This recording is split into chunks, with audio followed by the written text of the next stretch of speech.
Hello, my name is Patrycja Rozwora, and you're listening to Kitchen Conversations.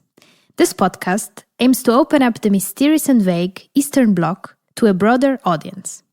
For each episode, I'm inviting one artist or researcher, and together we explore their relation, interest, and urgency to create within the framework of the post-Soviet sphere. Here, I also wanted to thank everyone for listening and supporting this podcast.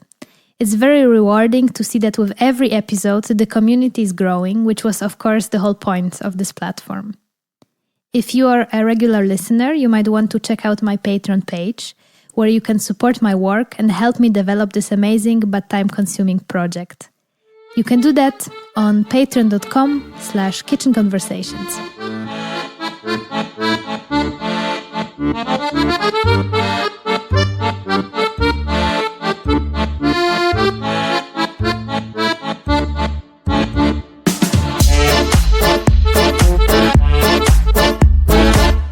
Today I'm speaking to Ola Korbańska, a visual artist and designer from Poznań, Poland. Ola graduated from the School of Form in Poznań and the Design Academy in Eindhoven. Using various media such as design, written text, and illustration, Ola inquires about the nature of objects in the context of temporality and perception. During our talk, we discussed her recent works, Purity is Temporary, Gentle Protest, and The Sixth Fuck. All of them dealing with the process of transformation, change, silent protest, and resistance. The recurring subject in our conversation is also the women liberation movement taking place in Poland since 2016, to which Ola very much relates to in her artistic practice. Please welcome Ola Korbańska.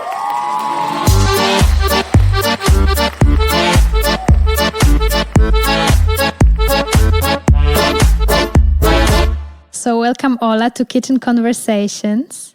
Thank you. Is it Ola or Alexandra, actually?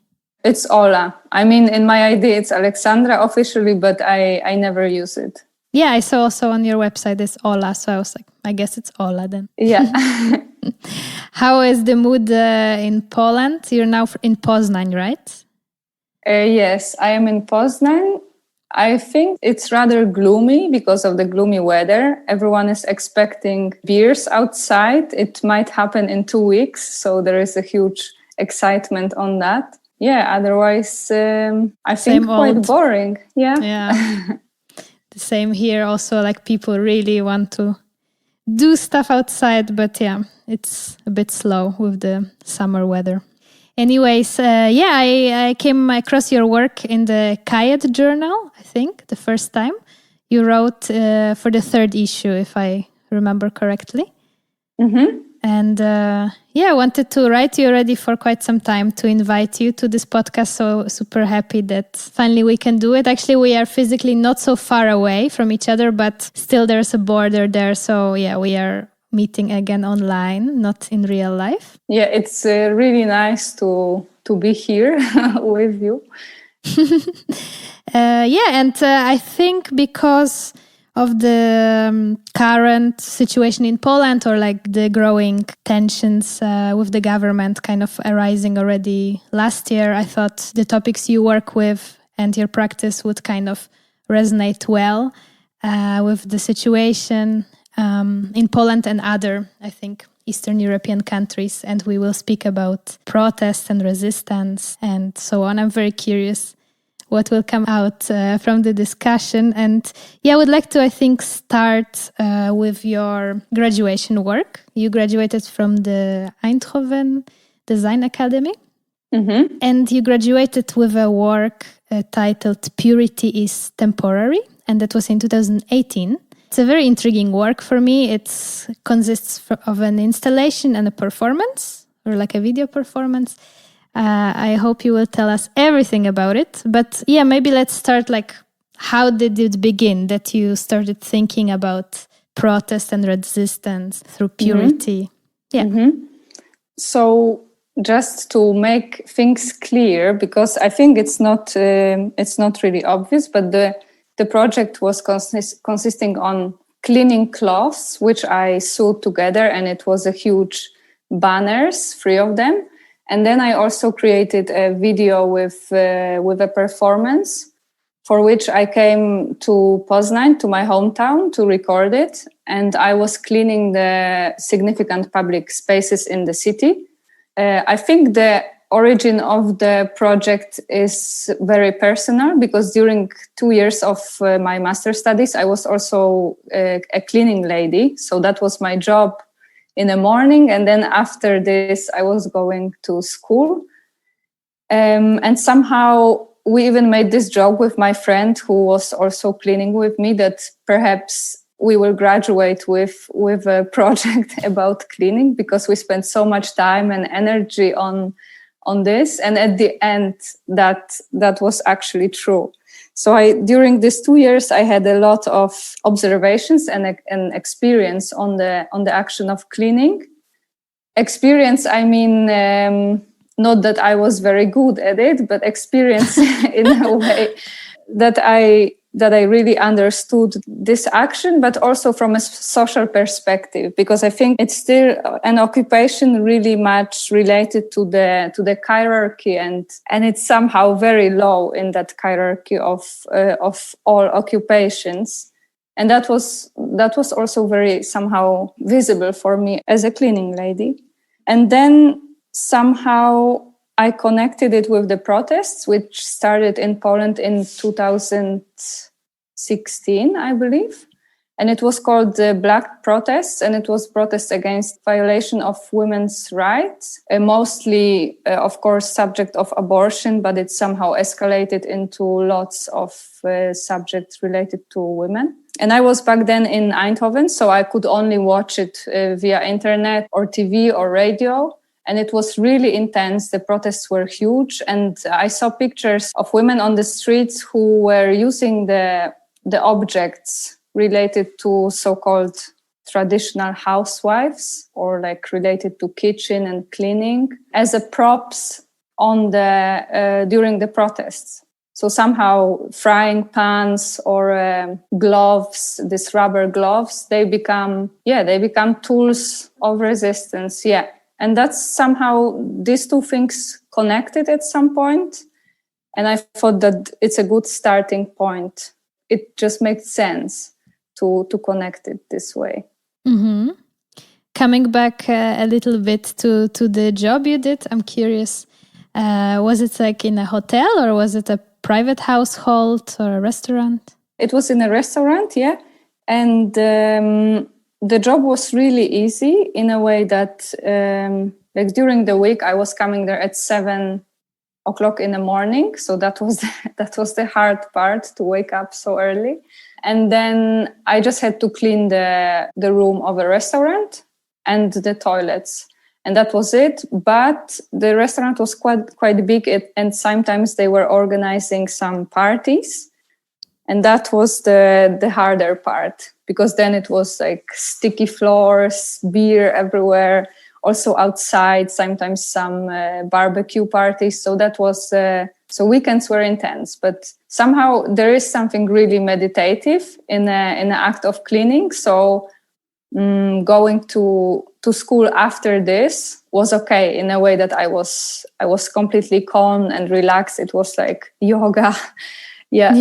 I also read somewhere in your text that this was a moment where also no one was there in the restaurant. So you were kind of by yourself or maybe with some of your co-workers. And that's kind of this invisible job that like you do before people actually come to inhabit the space and use it. That seems also like an important part as well in your project, right? Mm-hmm, mm-hmm. Yeah, that's true. And at first it's invisible in a sense that really no one was there.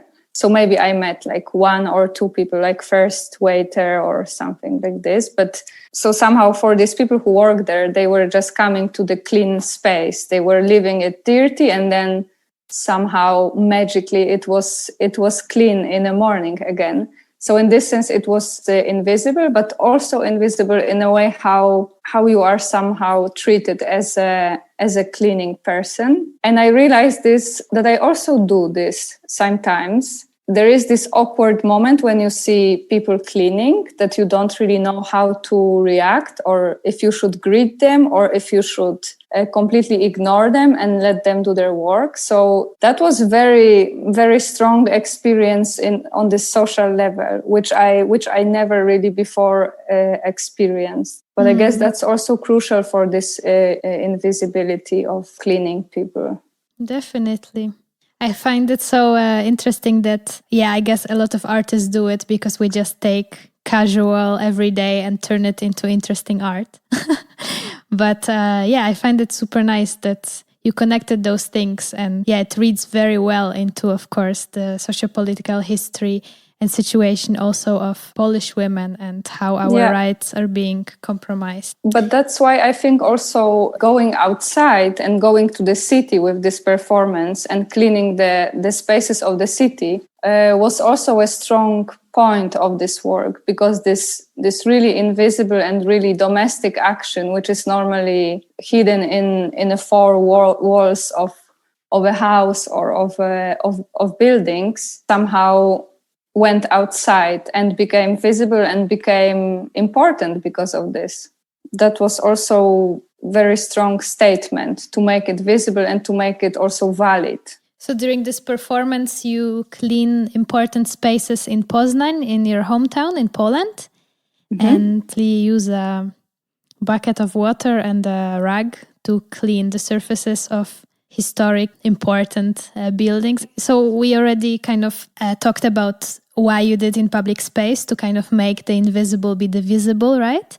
But why did you choose to clean those kind of historically charged monuments or buildings? Yeah, I think this was really a crucial part of the whole video, to really pick the places which are related, in my point of view, to women's situation in society. I wouldn't say places which are responsible for this, but somehow places which are a symbol of a state of things in which we are. Patriarchal state? Yeah, exactly. Let's call it.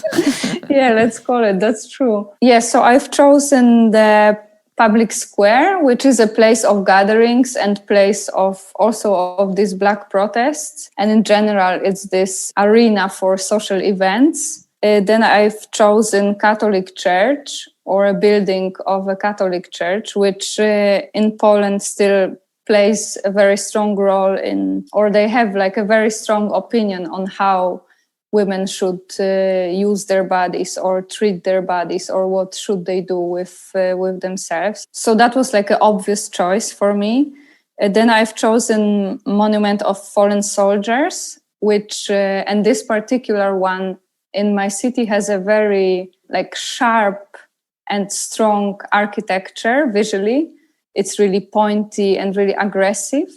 And it's also very big one. So in this sense, it was this essence of masculinity, which takes a lot of space in the city, and it's just really aggressive. So that was this one. And then a governmental building. Of course, it wasn't a government because I was in Poznań, not in Warsaw, but I just decided to choose the place which represents power, the idea of power. And the funny anecdote there was that I started to clean just in front of like few stairs just in front of the entrance of the place.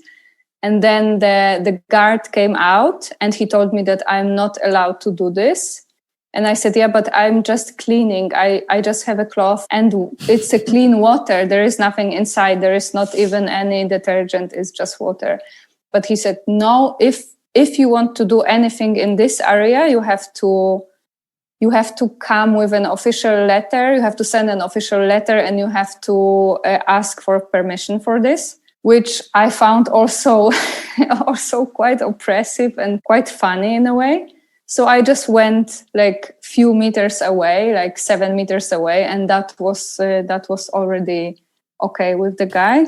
And then the last one, I mean, because I made a lot of these videos, but that was the final selection. And the last one is a sculpture of a gymnastic lady. It's in a park, so it's a bit hidden in the trees. And the form is really soft. She's really gentle and she looks like a ballerina. She's also somehow really delicate in a way. How did the people react actually? So apart from this one guard, did people actually see you? Did they ask, what are you doing? Did they maybe take pictures or?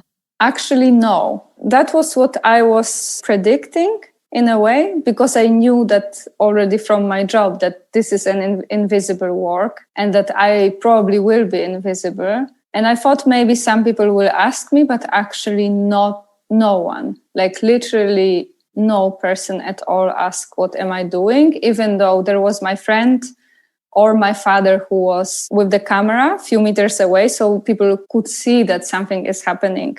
There was only this one incident with police. I was cleaning the monument, some other monument, and it's really in the city center, like street center of the city. And then they were passing by in this big car and they just slowed down, almost stopping. And they were looking at me for some time. And then they just drove away. And I found it so interesting, this incident. And that, I think, was the time when I realized how strong this action could be. Because if you, for instance, paint the monument, or if you if you are on rollerblades or I don't know, skateboard, this is already violation of law, and you cannot do it. You could just get a fine for this. But because it's cleaning, and cleaning is about taking care of things and being gentle in a way, they didn't react. And that was funny, because in my brain I was protesting and I was against the state. But for them, like from their point of view, I was just a girl, I don't know, cleaning and taking care of a big monument in the city. So that was really ironic, but I think that this was super strong experience also for the whole idea of a work. Yeah, I guess also art has this potential, since for some people, if it's just art, it's not maybe dangerous or it's not activism. But of course, we know art is activism, right? But perhaps for some other people, it doesn't look this way. So in that way, you can kind of fit into this gap and through your art actually protest. Yeah. Mm-hmm. I assume that they didn't really thought of it as an art in a way.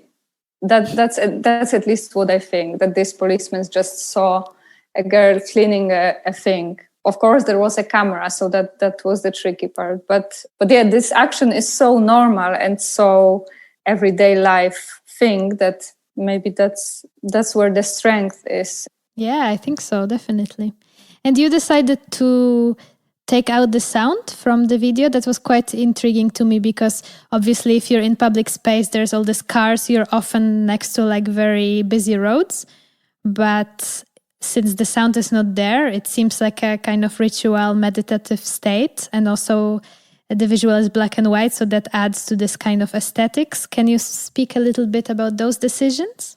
The black and white idea was somehow clear to me, that it should be like this to fit in the aesthetics of the rugs themselves, which were also somehow gray and white from dirt, and then white as clean parts. And for the sound, I don't think I had any conscious decision on it. I think for graduation, I just used these screens, and I thought that the sound will not add anything to the value of it, that the image itself is enough to participate or to understand the work. Yeah, for me, I think the choice of like not using the sound or like the silence is actually really strong. So yeah, as you say, perhaps the sound wouldn't add, but like the silence or like the gesture of taking out this noise of the city somehow really adds this kind of ritual feeling, and that we watch something unique, something special, not just an everyday observation in the public space. Yeah, that's nice to hear. It's just my interpretation. I love interpreting things. No, but I think you are right in a way, that because I remember there was also on this recording some like voice of my friend or of my father, like, could you do it a bit more right, or like this kind of stuff. So then I thought backstage. And that was totally not necessary. Yeah. And then you mentioned a few times already this rags. Apart from the video, you also had the installation with 3 banners. Mm-hmm. And the interesting, I think, or like the cool part is that you used dirt or like dust for as a dyeing material. Mm-hmm. And yeah, where did you collect this? Was it like a Dutch dust or was it a Polish dust?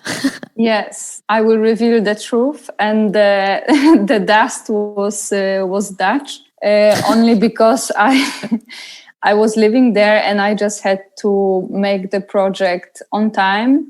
And I couldn't really go to Poland to collect the Polish dust. So I came to Poland only for a few days to make the video. But the story of rags themselves, it's maybe quite funny because I bought them in Action, which is this well-known cheap shop in Netherlands. And each of them costed like literally 40 cents or something.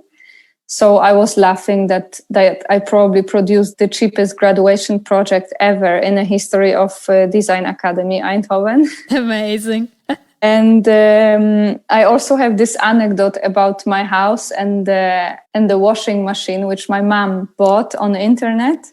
And before we bought it, 3 times we were measuring the door and it's supposed to fit. And we were super happy. We bought the new washing machine and then the machine came.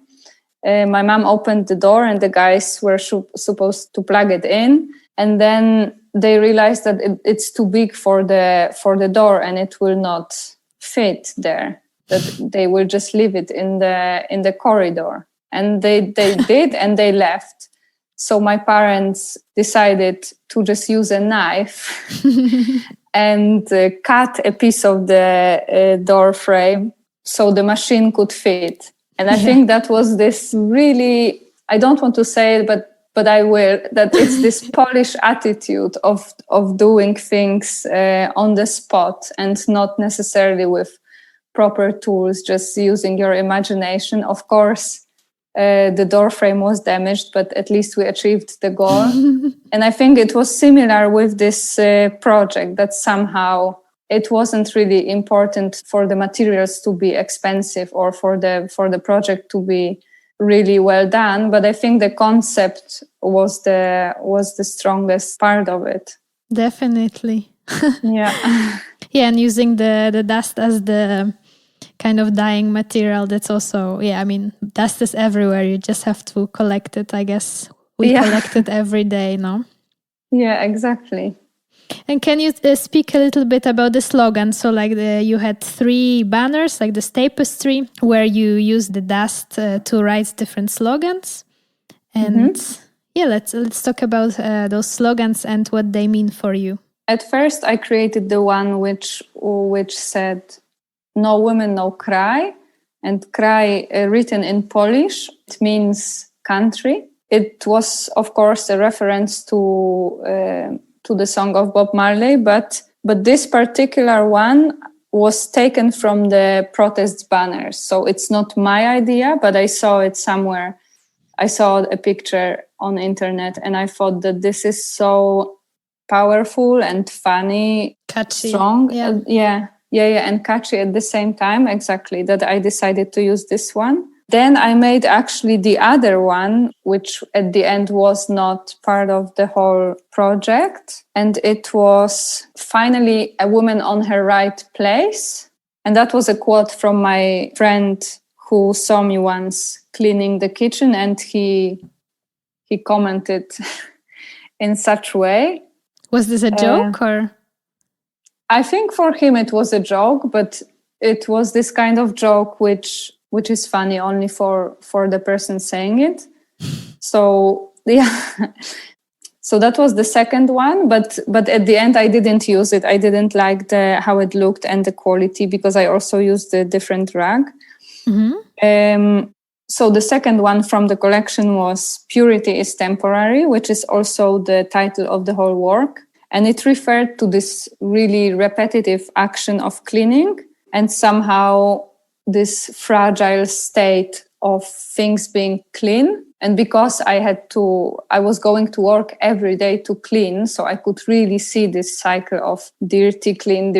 Like at some point, I just thought that this that actually life is about this, that this is how this is how the planet goes, like things go dirty and then they go clean. But I also consciously use the word purity instead of the word clean or any other word, because that was the word with which women are often described, or virginity is often described. Of course, in a patriarchal way. And I think this is this strong concept which they are trying to push, but which is not necessarily important for women in general. So that was the conscious choice to use the word purity. And then the last banner was time to change the water. And that was referring to just changing a water. So this was this very pragmatic statement, referring to the act of cleaning.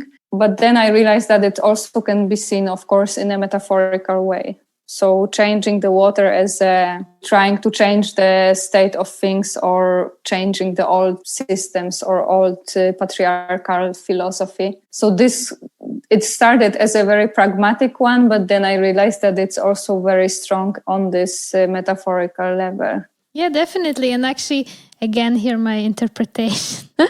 But no, go on. I had to think about more like ecological actions or activism to also change the way we treat our planet and our water. And I somehow had to think through that. And also since, feminism and women's struggles can be all seen kind of intersectionally.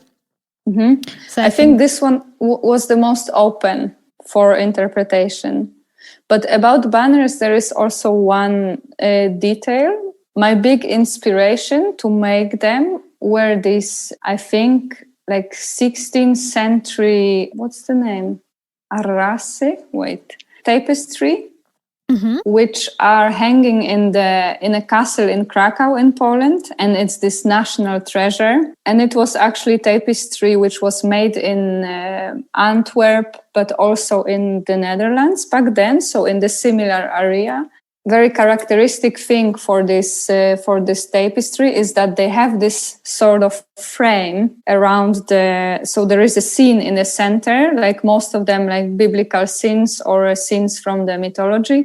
But then around there is a frame with some plants or some flowers. So I also used this frame in a relation to this tapestry. I'm not sure if it's visible for viewers. I mean, once I saw this piece to my Polish friends, they could immediately see the reference, but no one from the other countries really responded to this. So this is some sort of hidden insight, hidden reference. Yeah. Is it kind of like this folkloric patterns? It's all of them, all of this tapestry which are in this castle in Wawel in Krakow. It's really sophisticated and it's expensive with some silk and gold, and it's something really it's totally not it's the opposite of folklore in a way that it was made for kings and it was something really royal, I would say. Yeah, I like that you kind of turned that around. Yeah. Yeah, I'm curious why, or like what is your thoughts behind those gentle protests, and why do you decide to be a gentle protester than perhaps a more into the face protester?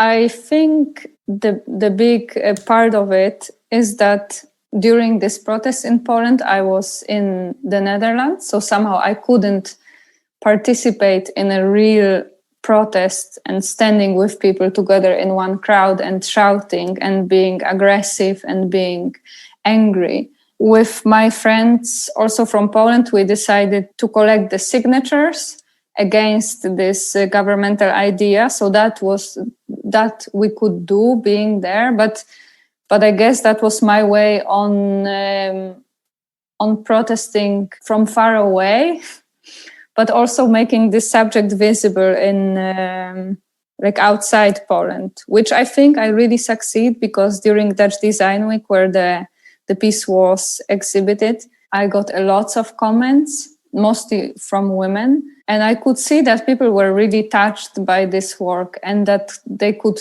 also really relate to this problem, even though in Netherlands, women's rights are way more developed, I would say. But there is also something, I think, in my nature to not be aggressive or to not take all the attention or to not destroy. So I think that was something which was stopping me also from making something more violent. This is who I am. My teachers told me that maybe I should create an image of a massive vagina or go to Polish government and go inside and clean it, or go outside and clean it. But that for me, maybe it would be a great idea as a performative action, but I just didn't have courage to do this, and it's just not my style, I would say. Yeah, I like that you kind of found your own way, and I guess it's also a great example for all people who say like, yeah, I'm not an activist, or like not everyone should be activists. Everyone can kind of show their opinion and position in their own way. And I think you really succeeded in that. And I hope you gave example to a lot of those people. Yeah, I hope so too. And I think because now when I came to Poland, there were also protests, and it was just obvious that you go there, you have a banner which you make, and it's also way easier to be aggressive, or not even aggressive, but to be more strict or to have more courage once you are together with a crowd. You somehow disappear in a crowd, and also responsibility is somehow more blurred in these events. But if you are alone and you really try to achieve something, then I think this gentle way was a key to success, or like that's just made sense for me to be more wise than aggressive, let's say. Mm-hmm. Around the time when you came back, so you finished your studies in Eindhoven and then you moved back to Poznań, and that of course was like the peak of the demonstrations where the abortion law got like very much cut, which was already very, very strict in Poland, and now it's basically impossible to get a safe abortion. Mm-hmm. And then you were part of those protests, and another work of yours emerged, or like it emerged also a bit before, but then it kind of transformed. Mm-hmm. And here I'm talking about the finger, or the six fuck. I'm not sure like what's the official title. The six fuck is the official title. I'm sorry that we have to swear now, but that's just the subject of the work, and that's the name of the work also. So our apologies. And then it started in a quite domestic environment, right? Just like among your friends, you were doing some fun evening activities. And yeah, exactly. I was visiting my brother in Copenhagen, and my friend Leticia Despina, who is a poet, by the way, she brought henna to make this instant tattoos, and like which hold on your hand for, I don't know, like 2 weeks or something. So we just started to make them. And then she asked me to draw for her a six-pack. And then she explained that she accidentally created it one day because she just drew one finger too much. So I draw it on her hand, then I draw it on my hand, and the evening went well. But you had fun? And after, we had a lot of fun, I have to say.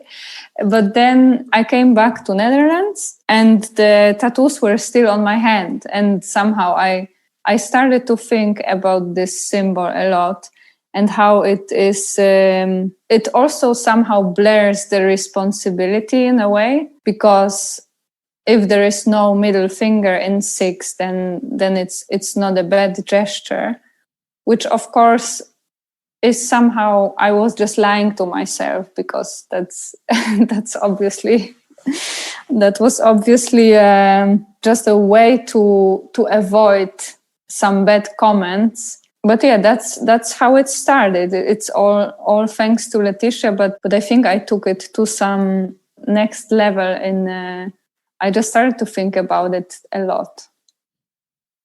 And you wrote a text about it, right? It's also I think in the Kayet digital, Kayet journal, but online. Yes. I really love the image also, it's great. But then the six-pack actually turned into the real middle finger. And what happened? Like, why did you actually decide like to leave the sixth finger away and be like, yeah, now I'm really showing my resistance to this fucked up government? Yeah. So the six-pack was, once I wrote this text, I used these words, inner prude, which is sleeping inside of me, and that there is something which is stopping me to actually show the not normal five-finger gesture. I don't know, it's probably education or the way I was raised or some, the thing which we spoke about, this way of being not really aggressive and trying to be polite and believing that everyone in society should respect each other and not use certain words and not use certain gestures. So I believe that was something which was stopping me from using the five-finger gesture. And then the six-pack became this great opportunity to play around this. But I think there was a breaking point during this protests again. And as I said, once you are in the crowd, you just become more and more brave. There is some courage in it. So that's how I've lost the sixth finger. I think it was just this angry atmosphere all around. And while I was preparing myself to the protest, I asked my father if he thinks that I can draw a five-finger fuck, and if it's actually appropriate to do this. My father looked at me like I'm completely crazy, and he said, "You can do whatever you want. You are a free person, and it's a protest. Like that's the language of a protest." And that's how I drew the five finger, and I was really proud of myself in a way, and I felt strong, and I felt that that's a turning point in a way. It might sound naive, but that's just how I felt. And I think the way how we are raised and the way how we are trying to be polite and trying to be as nicest as possible just didn't allow me to really say what I want to say. When saying we, do you like refer to women, like Polish women? Yeah, I was thinking about it a lot because I think I'm not sure if it's a gender thing. Of course, I think girls are raised a bit more still in this sense of being polite and taking care of things and not really saying too much. But I really believe that this is changing. And I think it might be not a gender thing, but also just the matter of a character or the matter of how you were raised, not because of your gender, but because of in which society you were raising or how with which people you actually hang out. So I'm not sure this. I think it could be the gender thing, it could be also the character of a person. I think in like when I'm thinking about, let's say, my own education, for sure there is this, for me, this part like that the girl should rather be, the kind of polite and have good manners. Not necessary that I shouldn't like speak about my rights, but perhaps be rather like the softer one. But for sure, there's also a big part of like respect and like respect the other, especially like respect the older, which of course also goes into this patriarchal system, but definitely. And yeah, it was interesting that you said that you kind of almost looked for this validation of your father and he had to tell you, you can do what you want. You are a free person. And yeah, exactly. I think it's quite beautiful that he almost kind of had to show you that this is your right and you should just go and fight for it and do what you feel like. But I honestly think that this gender thing is slowly changing, or at least I can see how my friends who have kids, how how there is not really a difference between treating girls and boys. So this is already a great step forward. Definitely, yeah. I also see that definitely like with young people. I guess education is a big part. But also, thinking about the protest where you also took part, and as you told me, you finally drew like the real fuck. It's interesting because those protests were actually the first ones where people were using those swear words and the words which you would usually not say publicly, right? A lot of swear words are a lot of like, we would think inappropriate things directed at specific people ruling and at specific parties, and of course also at the Catholic Church. And that, really surprised me, but I also really saw like this strength in it. And I think that also shows that perhaps the generation which is now fighting is changing as well. You know, as you said, that this old school education is changing, and perhaps those people who demonstrate don't have this kind of weird educational stuff that holds them back from saying what they really want to say. Yeah, this, of course, because of my inner prude, which is still there, it probably left for a while, but it's still there. Like using of bad words they are still bad words. This didn't change. I was thinking a lot how, for instance, parents are explaining what's happening to their kids and how suddenly whole streets are full of bad words. But that's probably completely not a problem in the spectrum of problems which we need to face. But yeah, I think these protests were also really fresh in a formula, which was something completely, maybe not completely new, but there was something really youth in this protest. Like there was this protest once that DJs came with the equipment, and there was like a techno party blocking the streets. So people were dancing all around, and of course with the banners and with the signs, but it all was, I don't want to say happy atmosphere, because it's of course not a happy subject, but there was something really strong and fresh and also giving hope in a way. And I wasn't there, of course, so I will take the opportunity to ask you because I'm wondering, and I was observing the protests at the beginning, they were really specific about like the abortion laws and about women's rights or women identifying people. But later, it's, as you say, it kind of turned into a party. And I think it also went together with the restrictions of COVID, that people kind of had to stay home. And suddenly there was like something going on and everyone went. Also very, very young people. So I'm curious, like, what was the vibe for you? Did you still feel like, what are you fighting for? Or did it kind of fluctuate a bit? No, I think it was constantly clear why we are there and what's the point of being there. There were, of course, these events of the music, like this techno blocking of the city, and I think it's difficult to like find the right way of protesting, because, for instance, my father, he loved this techno music, which I was completely surprised by. But then my friends, for instance, said that, oh, this is a bit kitsch for me. So I think it's really difficult to create the protest or the ways of protesting which will fit everyone, because there is also something about aesthetics of a protest. But I guess the aim was so big and everyone was thinking about the same aim, and then this doesn't really matter anymore in this social type of events.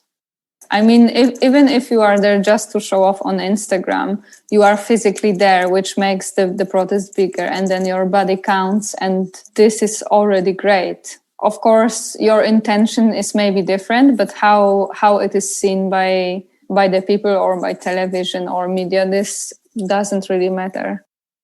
That's true, yeah. I think it's nice to think of like the body as being kind of part of the group.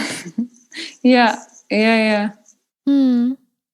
Yeah, I really liked what you were saying and that you shared your works.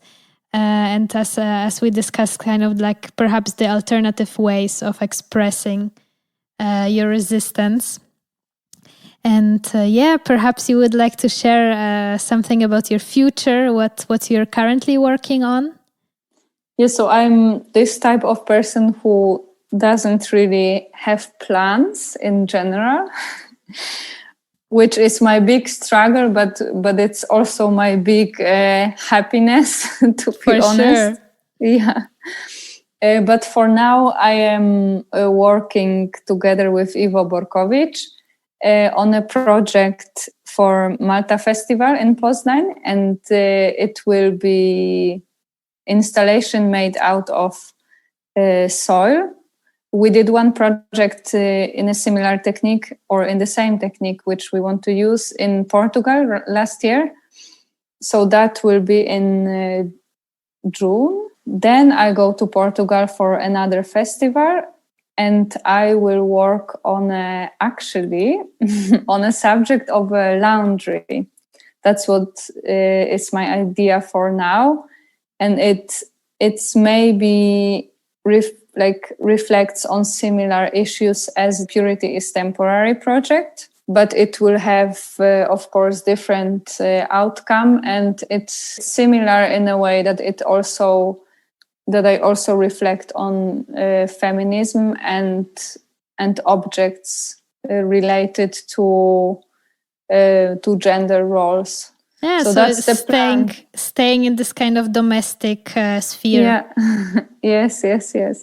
So that's the plan. Plan for today is going celebrate my dad's birthday. Great! Happy birthday to him. And so now you live since a few months in Poland, right? After living quite some years abroad. Yes, I came back. I went to Portugal and then I came back I believe, in September. And is there also some kind of food which you enjoy eating now when you're back at home? Yes, so I have this guilty pleasure, which is meat. And I love this roasted meat, which my mom makes. And the point is that I don't really buy meat by myself. I think I didn't buy meat since 2 years. So the only time I eat it, it's in my parents' house, or it's somewhere in a restaurant or outside if I am a guest. So this is something which I really celebrate because I do it so rare and it's just delicious. I remember that in my bachelor studies, I said it to one of my teachers, the fact that I love this roasted meat. And then she said, "Oh, Ola, you are so baroque." And I loved this comment.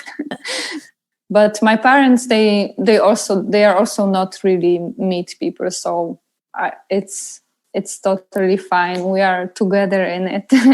Yeah. And it's this special thing, that when I'm coming home, it's like, it's there for you. So today, exactly. Yeah.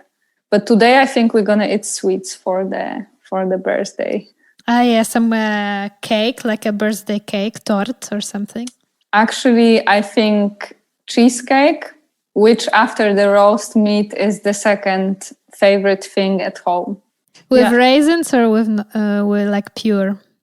Pure. And I know that this is a huge discussion. Once we had a conversation with my friends, which took, I believe, seriously 40 minutes about it. And then my friend said something which I will never forget, which was, he was on the raisins side. He really loved the raisins in a cheesecake. And he said, "Yeah, but cheesecake without raisins, it's like Malevich painting, black square on a white background, but without the square.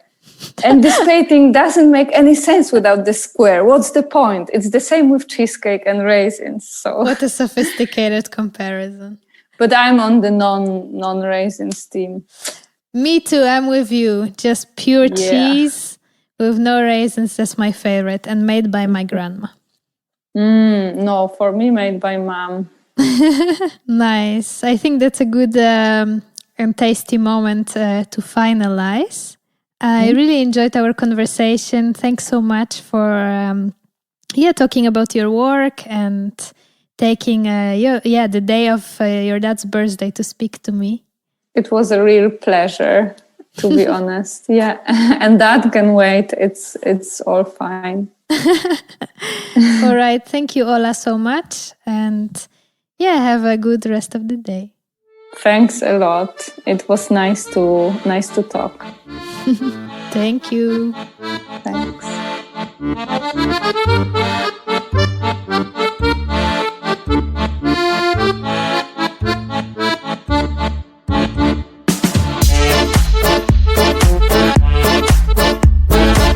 And this was it for today. Thank you for reaching till the end of this episode. I will see you next time with another great artist and speaker. And as mentioned at the beginning, you can support this podcast via Patreon on patreon.com/kitchenconversations, or alternatively, you can also help me develop this platform by making a one-time donation, following my Instagram account, or leaving a comment on one of the podcast players. All of the needed links are placed in the show notes of this episode. Take good care. Until next time.